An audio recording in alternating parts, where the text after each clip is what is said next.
आज हम Indian polity की वन लाइनर सीरीज के अंदर पढ़ेंगे डीपीएसपीज यानी कि directive principles of state policy के बारे में। तो देखिए ये होते क्या है। डीपीएसपीज का मतलब है कि हमारे कॉन्स्टिट्यूशन ने एक ऑर्डर दिया है स्टेट्स को यानी हर एक राज्य सरकार को कि आपने जो लॉज बनाने हैं उसमें लोगों के वेलफेयर के बारे में ध्यान रखना है, कुछ एक सेट ऑफ प्रिंसिपल्स है उनको फॉलो करना है। लेकिन अब ये जो स्टेट है यानी जो राज्य है अब उस पर डिपेंड करता है कि उसने उस सेट ऑफ प्रिंसिपल्स उन सिद्धांतों को फॉलो करना है या नहीं। मैंडेटरी नहीं है स्टेट्स के ऊपर कि इनको वो प्रिंसिपल्स फॉलो करने होंगे और उनको ध्यान में रखते हुए ही कानून या रूल्स बनाने हैं। ठीक है, ये जस्ट एक सेट ऑफ प्रिंसिपल्स है, एक डायरेक्शंस है, ठीक है, जो संविधान ने एक तरह से इम्पोज की है स्टेट के ऊपर, लेकिन वो मैंडेटरी नहीं है। तो अब स्टेट की मर्जी है कि वो उनको फॉलो करता है या फिर कानून ऐसे ही बना देता है। ठीक है, आई होप आपको समझ में आया हो। बहुत ही सिंपल भाषा में मैंने समझाने की कोशिश की है, बाकी थोड़ी सी बुकिश लैंग्वेज में हम जैसे जैसे आगे चलते रहेंगे। एट द एंड बहुत ही अच्छी डेफिनेशन भी मैं आपको इसकी बताऊंगी। ठीक है, सबसे पहले थोड़ा सा इंपॉर्टेंट रहता है एग्जामिनेशन पॉइंट ऑफ व्यू से, वो देख लेते हैं कौन से पार्ट के अंडर आते हैं। ये पार्ट 4 के अंडर आते हैं। अब देखिए कुछ ऐसे डीपीएसपीज भी हैं जो पार्ट 4 से बाहर मेंशन्ड है, ऐसे 3 आते हैं, तो उनके बारे में भी हम पढ़ेंगे। आयरिश कॉन्स्टिट्यूशन यानी कि आयरलैंड के सिद्धांत से ये लिए गए हैं। कौन कौन से आर्टिकल्स इसके अंडर आते हैं, तो 36 से 51 जो है डील करता है विद डीपीएसपीज। अब देखिए नेक्स्ट जो हमारा पेज रहेगा उसमें हम डीपीएसपी और फंडामेंटल राइट्स में क्या डिफरेंस है वो पढ़ेंगे। उसके बाद वन लाइनर्स पढ़ेंगे। ठीक है, 4 चीजें हमें पढ़नी है। आर्टिकल्स जो इसके अंडर है, कुछ ऐसे आर्टिकल्स जो कि पार्ट 4 से बाहर है लेकिन डीपीएसपी से डील करते हैं। Thirdly difference between DPSPs and fundamental rights, and fourthly कुछ वन लाइनर्स। ठीक है, अब सबसे पहले आर्टिकल्स के साथ स्टार्ट करती हैं। तो आर्टिकल नंबर 40 क्या बोलता है। देखिए सारे मैंने मेंशन नहीं किए, जो जो इंपॉर्टेंट है वो मेंशन किया, प्लस जो हाईलाइट किए इनको तो आप रट लीजिए। ठीक है, क्योंकि एग्जाम्स में डायरेक्टली पूछा जाता है। अब आर्टिकल नंबर 40 बोलता है ऑर्गेनाइजेशन ऑफ विलेज पंचायत। जो गांव ग्रामीण लेवल पे जो पंचायतें होती हैं ना वो होनी चाहिए, उनको उनका कॉन्स्टिट्यूट करो, उनको ऑर्गेनाइज करो। ठीक है, आर्टिकल नंबर 41 क्या बोलता है। ये विलेज पंचायत का डायरेक्ट क्वेश्चन आता है कि कौन से डीपीएसपी आर्टिकल के अंडर नहीं था ये, तो यह है आर्टिकल 40 के अंडर। 41 क्या बोलता है, राइट टू वर्क और education in cases of unemployment, old age, sickness etcetera. आपको एजुकेशन मिलेगी, आपको जॉब मिलेगी, अगर बेरोजगारी है, आप बूढ़े हैं, बीमार हैं, तब भी आपको ये चीजें जो है अवेलेबल होंगी। ठीक है, बहुत डिटेल में पढ़ना है तो मैंने डीपीएसपी की एक अलग वीडियो बनाई है, वहां पे एक्सप्लेन किया हुआ है पॉलिटी हैंड रिटन नोट्स की प्लेलिस्ट में। आर्टिकल नंबर 42 क्या बोलता है, human conditions of work plus maternity relief. जहाँ पे आप काम करते हैं वहाँ पे वर्किंग कंडीशंस अच्छी हों, ठीक है, बहुत ज़्यादा स्ट्रेस ना हो, मेंटल टॉर्चर ना हो, और अच्छा पानी, अच्छी सुविधाएं, मतलब इस तरह की फैसिलिटीज़ हों, प्लस मैटरनिटी रिलीफ। जैसे डिलीवरी होती है ना, एक जैसे माँ बनती है तो उस टाइम पे 6 मंथ्स तक का जो रिलीफ पीरियड होता है वो मिलेगा। इस तरह से काफ़ी कुछ है ना। Article number 43 very very important, to promote cottage industries. Cottage industries क्या होते हैं, जो छोटे मोटे बिजनेस कर रहे हैं अपने, है ना, तो उनको प्रमोट करना। आर्टिकल 44 क्या बोलता है, यूनिफॉर्म सिविल कोड। इसके ऊपर मैं अलग से एक बार वीडियो बनाऊंगी, बट फिलहाल सभी लोग इक्वल हैं तो ऐसा कोई डायरेक्शन नहीं है। ठीक है, कि किसको क्या पहनना है, किसको कैसे रहना है, सभी इक्वल है। तो सिविल कोड यानी ड्रेसिंग हमारी सबकी सेम है। ऐसा नहीं कि किसी को जैसे कुछ पर्टिकुलर ड्रेसिंग हो कि आपको इस तरह से रहना है, ऐसा कुछ समझ रहे हैं आप। Universal uniform civil code. Article 45 बोलता है free and compulsory education to all children up to the age of 14। 14 साल तक जितने भी बच्चे हैं उनको फ्री और कंपल्सरी एजुकेशन, उन्हें पढ़ना ही पड़ेगा। इस तरह का जो ये आर्टिकल है 45 जो कि डीपीएसपी से डील करता है। अब देखिए सरकार के पास है कि वो प्रमोट करता है कॉटेज इंडस्ट्रीज को या नहीं। स्टेट गवर्नमेंट के पास यूनिफॉर्म सिविल कोड को प्रमोट करता है या नहीं। बच्चों अब फ्री एंड कंपल्सरी एजुकेशन ये तो फंडामेंटल राइट भी बन चुका है, तो ये तो होना ही है ना। Article number 46 promotion of educational and economic interest of एससीज एंड एसटीज। शेड्यूल्ड कास्ट है, शेड्यूल्ड ट्राइब है, उनको एजुकेशन में और इकोनॉमिक मतलब करना क्या है, प्रमोट करना है उनको। जैसे कोई इंस्टीट्यूशन है तो वहां पे रिजर्वेशन होती है ना एससीज एंड एसटीज के लिए, बस उसे कहते हैं प्रमोशन ऑफ एजुकेशनल इंटरेस्ट। ठीक है जी, मतलब उनको रिजर्वेशन देनी है ताकि वो आगे बढ़ सके। ठीक है, आर्टिकल नंबर 47 क्या बोलता है, prohibition of intoxicating drinks and drugs. जो नशे के पदार्थ हैं उनको थोड़ा बैन करो, उस पे है ये।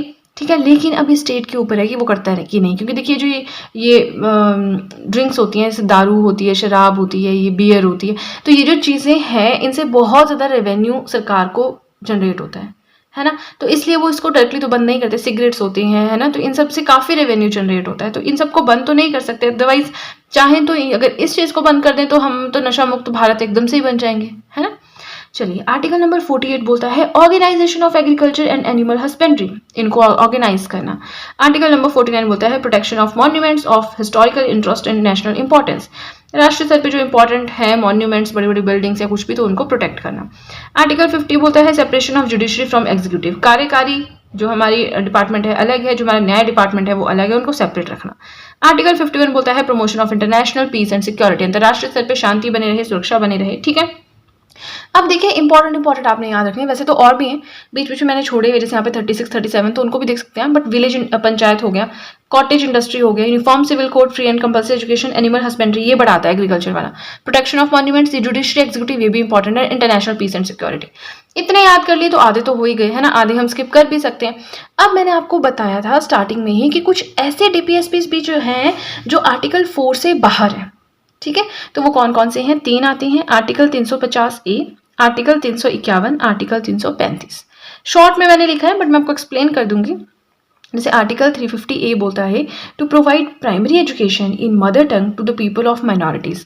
मैंने आपको एक चीज़ भी बताई थी कि फंडामेंटल राइट्स जब मैंने पढ़ाए थे कि वहाँ पे जो माइनॉरिटीज़ वर्ड है कॉन्स्टिट्यूशन को 2 तरह से डिफाइन करता है, लिंग्विस्टिक एंड रिलीजियस बेस पे। ठीक है, तो आर्टिकल 350A बोलता है कि जो माइनॉरिटीज़ है हमारे देश में, उनके जो बच्चे हैं उनको मातृभाषा में एजुकेशन दी जाए। जरूर जैसे होता है ना कि इंग्लिश मीडियम चला हुआ है जी, वैसे में पढ़ाएं तो वो बच्चे समझ ही नहीं पाएंगे, उनको तो हिंदी भी ढंग से नहीं आती क्योंकि वो तो अपनी मदर टंग यूज़ करते हैं, तो उनकी जो मातृभाषा है उसमें उनको शिक्षा दी जाए, ये आर्टिकल 350A बोलता है। आर्टिकल 351 क्या बोलता है? To spread Hindi language which will develop our cultural element. आजकल ट्रेंड है कि हाँ लोगों को अपनी लोकल लैंग्वेज आती है या फिर इंग्लिश आती है, हिंदी का इतना नहीं है ट्रेंड। और स्पेशली जो साउथ वाला पार्ट है ना, हमारा दक्षिणी भारत है, वहाँ के लोग या तो अपनी जो लोकल लैंग्वेज है वो जानते हैं या थोड़ी बहुत उनको इंग्लिश आती है, बट वो अपनी जो लोकल लैंग्वेज है उसी में फ्लुएंट होते हैं, है ना। नॉर्थ इंडिया में तो फिर भी हिंदी चलती है बढ़िया से। तो अब ये है कि हिंदी भाषा को प्रमोट करना, ठीक है, ये इसमें आता है आर्टिकल 351 में। ये भी एक directive principle of state policy है। अब ये स्टेट के अंडर है कि वो प्रमोट करता है हिंदी को या नहीं करता है, बट कॉन्स्टिट्यूशन ने ये डायरेक्शन स्टेट को दी है।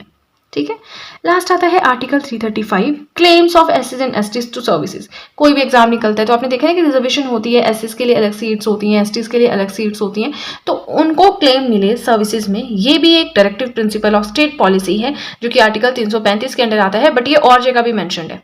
ठीक है, तो इसको इम्प्लीमेंट करे ना करे, अप्लाई करे ना करे, वो तो स्टेट के ऊपर डिपेंडेंट है। लेकिन हमने आर्टिकल 16 पढ़ा था कि एम्प्लॉयमेंट अपॉर्चुनिटी सबको इक्वली मिलेंगी, लेकिन उसमें भी क्लॉजेज आते हैं कि जो एससीज हैं एसटीज हैं उनको रिजर्वेशन मिले, ये सब करके, तो ये एक इनके तरफ से फंडामेंटल राइट भी आ जाता है।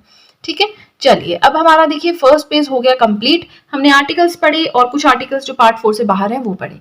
अब हम जानेंगे कि directive principles of state policy and fundamental rights में क्या डिफरेंस है, वहां से डायरेक्ट क्वेश्चन होते हैं। ठीक है, तो चलिए वीडियो पसंद आए तो लाइक जरूर कीजिएगा और सीधे चलते हैं अपने नेक्स्ट पेज की ओर। नेक्स्ट आता है fundamental rights and directive principles के बीच में डिफरेंस। तो जो फंडामेंटल राइट्स हैं, ठीक है, these are negative as they prohibit the state from doing certain things.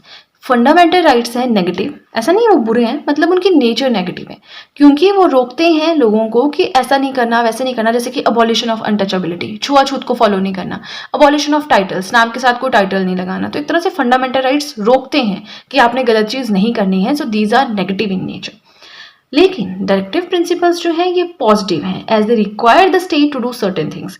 ये पॉजिटिव है क्योंकि ये स्टेट को ऑर्डर देते हैं कि आपको कुछ पर्टिकुलर चीज़ें करनी पड़ेंगी। जैसे कि मॉन्यूमेंट्स हैं जो कि हिस्टोरिकल इंपॉर्टेंस के हैं, नेशनल इंपॉर्टेंस के हैं, उनको प्रोटेक्ट कीजिए, कॉटेज इंडस्ट्रीज को प्रमोट कीजिए, विलेज पंचायत को ऑर्गेनाइज कीजिए। इस तरह से कुछ काम है जो डीपीएसपीस के अंडर आते हैं, मतलब उसमें डायरेक्शंस है कि आप इस काम को कीजिए, ये लोगों के अच्छे के लिए है, भलाई के लिए है। लेकिन फंडामेंटल राइट्स बोलता है नहीं, ये नहीं करना, वो नहीं करना, ये गलत है। ठीक है, सेकेंड पॉइंट आता है वेदर दीज आर जस्टिशिएबल और नॉन जस्टिशिएबल। तो फंडामेंटल राइट्स हैं justiciable because legally enforceable by the courts in case of their violation. अगर किसी को लगता है कि मेरे मौलिक अधिकार का खंडन हो रहा है, मुझे ये अपना मौलिक अधिकार नहीं मिल रहा है, तो उस केस में वो कोर्ट में जा सकता है और वहां पे उसको जस्टिस यानी कि न्याय प्रोवाइड करवाया जाएगा। अब वो चाहे तो सुप्रीम कोर्ट जा सकता है, वो चाहे तो हाई कोर्ट जा सकता है। सुप्रीम कोर्ट जा सकता है अंडर आर्टिकल 32, हाई कोर्ट जा सकता है अंडर आर्टिकल 226। ठीक है, लेकिन डायरेक्टिव प्रिंसिपल्स में ऐसा नहीं होता है। These are non justiciable in nature, not legally enforceable. अगर किसी को लगता है कि मुझे ये डायरेक्टिव प्रिंसिपल तो मिला ही नहीं, मुझे तो ये फैसिलिटी नहीं मिली, लेकिन इसको लेकर वो कोर्ट में नहीं जा सकता, किसी भी कोर्ट में नहीं जा सकता, क्योंकि इसके लिए आपको जस्टिस या कोई इंक्वायरी नहीं होगी। ठीक है, थर्ड आता है aims at establishing political democracy in the country. हमारे देश में एक राजनीतिक लोकतंत्र मेंटेन करना इसका टारगेट है, ठीक है। लेकिन डायरेक्टिव प्रिंसिपल क्या बोलता है कि सामाजिक स्तर पर, आर्थिक स्तर पर लोग खुश रहे, उनको फैसिलिटीज मिले, वेलफेयर उनका सही हो, ये सब चाहता है। So directive principles aimed at establishing social and economic democracy in the country, ठीक है। फोर्थ पॉइंट आता है it promotes the welfare of individual. Fundamental right जो है हर एक इंडिविजुअल को मिले हैं कि आपको ये करना चाहिए, आपको जॉब मिलेगी, आपको समानता का अधिकार मिलेगा, आपको फ्रीडम ऑफ स्पीच है, आपको फ्रीडम ऑफ प्रिवेसी है। लेकिन क्या डायरेक्टिव प्रिंसिपल्स में भी ऐसे ही? नहीं। It promotes welfare of the community. एक पूरी कम्युनिटी का, एक पूरे स्टेट के वेलफेयर के बारे में सोचते हैं डायरेक्टिव प्रिंसिपल्स, लेकिन फंडामेंटल राइट सोचते हैं किसी एक इंडिविजुअल के बारे में। Hence these are personal and individualistic in nature. लेकिन डायरेक्टिव प्रिंसिपल्स है सोशलिस्टिक, समाजवाद को फॉलो करते हैं, ठीक है। लास्ट पॉइंट आता है सेम वैसे यही चीज है कि courts law declare violative if fundamental right violation. यहाँ पे ये कह रहे हैं कि आप कोर्ट में जा सकते हैं अगर आपको लगता है कि मेरे फंडामेंटल राइट्स का वायलेशन हो रहा है। लेकिन अगर आप डायरेक्टिव प्रिंसिपल्स को लेकर जाते हैं, आप कहते हैं कि मेरे इस डायरेक्टिव प्रिंसिपल का खंडन हुआ है, मुझे नहीं मिला है, तो कोर्ट इस पर कोई एक्शन नहीं लेगा। लेकिन किसी फंडामेंटल राइट का वायलेशन हुआ है तो वो, अगर जैसे मान लीजिए, इस पे मैं आपको एग्जांपल से समझाती हूँ, कोई कानून बना है, ठीक है, आपको लगता है कि जो आपका फंडामेंटल राइट है उसका वायलेशन हो रहा है, तो आप कोर्ट में जाएंगे और कोर्ट इंक्वायरी करेगा, सब कुछ चेक करेगा। अगर उसको लगता है कि लॉ ऐसा कर रहा है, आपके जो फंडामेंटल राइट्स उनको वायलेट कर रहा है, तो उस केस में वो उस लॉ को वायलेटिव डिक्लेयर कर सकता है, समझ रहे हैं, उस कानून को बैन कर सकता है, अगर कोर्ट को ऐसा लगता है कि आपका जो फंडामेंटल राइट है वो वायलेट हो रहा है। यहाँ पे ऐसा कुछ नहीं है, यहाँ पे बिल्कुल भी नहीं है, ठीक है। चलिए, अब हमारा ये भी हुआ जो हमारा डिफरेंस था। अब हम वन लाइनर्स पढ़ेंगे, बिलीव मी बहुत ही ज्यादा इंपॉर्टेंट है ये।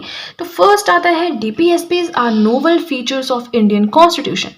भारतीय संविधान का नोवल फीचर है directive principles of state policy. किसकी स्टेटमेंट है? BR अम्बेडकर जी की, ठीक है। अनटचेबिलिटी के लिए बहुत ज्यादा इन्होंने काम किया है ना। नेक्स्ट आता है DPSP plus FR fundamental rights. ये दोनों मिलकर कहलाते हैं soul of the constitution, constitution की जान, आत्मा, है ना। And it contains the philosophy of the constitution, पूरे संविधान की फिलोसफी इन दोनों में ही है। तो सोल ऑफ द कॉन्स्टिट्यूशन आ गया, novel features of the constitution आ गया, फिलोसफी ऑफ द कॉन्स्टिट्यूशन आ गया, तो पता होना चाहिए ना, है ना। थर्ड पॉइंट आता है DPSPs are called as the sister part of fundamental right. जो directive principles of state policy हैं, इन्हें सिस्टर पार्ट फंडामेंटल राइट का भी कहा जाता है, और इन्हें डिस्क्राइब किया गया है as the conscious of the constitution. तो आगे कॉन्शियस ऑफ द कॉन्स्टिट्यूशन किसे कहते हैं? फंडामेंटल राइट्स को, फंडामेंटल ड्यूटीज को, डीपीएसपीज को, तो आपको पता होना चाहिए, ठीक है। अब देखिए यहाँ पे एक लास्ट में स्टेटमेंट मैंने लिखी है, शुरू में नहीं लिखी, मुझे लगा कि हम वन लाइनर्स पढ़ रहे हैं तो आप लोगों को तो पता ही होगा, एक बार पॉलिटी पढ़ के आए हैं तभी तो वन लाइनर्स डिस्कस करने आए हैं, है ना। बट यहाँ पे मुझे लगा कि एक बार थोड़ा सा डिस्कस करना चाहिए। सो डीपीएसपीज हैं क्या? It is the duty of the state to apply these principles while making laws for the welfare of the society. Constitution में कुछ सेट ऑफ प्रिंसिपल्स हैं जो कि सरकार को ऑर्डर किया गया है, राज्य सरकार को, कि आपको फॉलो करने हैं, लेकिन मैंडेटरी नहीं है। अब जो स्टेट गवर्नमेंट है वो चाहे तो उसको फॉलो कर सकती है, ना चाहे तो उसे स्किप कर सकती है, that is completely dependent on state governments. अब ये जो सेट ऑफ प्रिंसिपल हैं ये प्रमोट करते हैं welfare of the society, welfare of the community, ठीक है जी। अब देखिए आज के लिए इतना ही। हमने पढ़ा directive principles of state policy के बारे में, तो जो भी इंपॉर्टेंट पॉइंट्स लगे मैंने डिस्कस किए हैं। आप अगर कोई फीडबैक देना चाहते हैं कमेंट सेक्शन में दे सकते हैं। इसी के साथ वीडियो पसंद आए तो लाइक जरूर कीजिएगा, चैनल को भी जरूर सब्सक्राइब करें, बेल आइकन को प्रेस करें, सो दैट मैं जैसे कोई वीडियो अपलोड करूं सबसे पहले नोटिफिकेशन आपके पास पहुंचे। प्लस जो भी आपके फ्रेंड्स हैं जो भी गवर्नमेंट एग्जाम्स के लिए प्रिपेयर कर रहे हैं उनके साथ भी मेरे चैनल का लिंक जरूर शेयर करें। तो चलिए फ्रेंड्स, आज के लिए इतना ही। अब हम मिलेंगे नेक्स्ट वीडियो में। So that's it and see you soon.